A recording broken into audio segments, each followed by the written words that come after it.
தமிழக அரசு தயாரித்து கொடுத்த உரையை வாசிக்காம ஆளுநர் இன்று புறக்கணிச்சிருக்காரு. தொடர்பாக உங்களுடைய கருத்து? வழக்கமாக சட்டமன்ற பேரவையிலிருந்து எதிர்க்கட்சி உறுப்பினர்கள் தான் வெளிநடப்பு செய்வார்கள். ஆனால் தமிழ்நாட்டினுடைய ஆளுநர் அவர்கள் வெற்றிகரமாக இரண்டாவது முறை சட்டமன்றத்திலிருந்து தேசிய கீதம் பாடுவதற்கு முன்பாக வெளிநடப்பு செய்த ஒரு நிகழ்வு நடைபெற்றிருக்கிறது. சட்டமன்றத்தினுடைய மாண்புகளுக்கு விதிமுறைகளுக்கு மாற்றமாக தமிழ்நாட்டு ஆளுநர் அவர்கள் நடந்து கொண்டிருக்கிறார்கள்.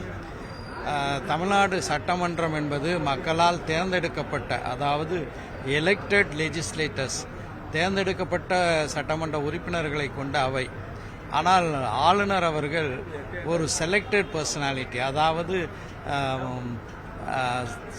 தேர்வு செய்யப்பட்ட, தேர்வு என்றால் மக்களால் தேர்ந்தெடுக்கப்பட்டவர்கள் அல்ல, மாறாக ஒன்றிய அரசினால் நியமிக்கப்பட்ட ஒருவர்.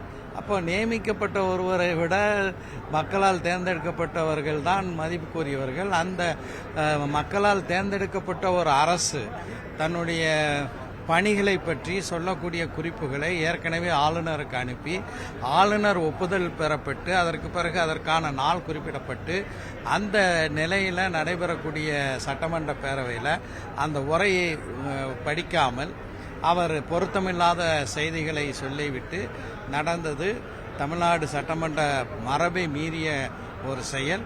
ஆளுநருடைய பதவிக்கு உகந்த செயலாக அதை நாங்கள் கருதவில்லை. அதே போல கோட்சே சாவர்கர் பெயரை சட்டமன்றத்தில் சபாநாயகர் பயன்படுத்தியதாவது வரம்பை மீறிய செயல் அப்படின்னு பாஜக குற்றச்சாட்டை முன்வைக்கிறாங்க. இதுக்கு உங்களுடைய? ஆளுநர் அவர்கள் தேசிய கீதம் தொடக்கத்திலேயும் இறுதியிலேயும் பாடப்பட வேண்டும் என்று நான் சொல்லி வருகிறேன். ஆனால் என்னுடைய அந்த வேண்டுகோள், கோரிக்கை அல்லது விருப்பம் நிறைவேற்றப்படவில்லை என்று சொன்னார்.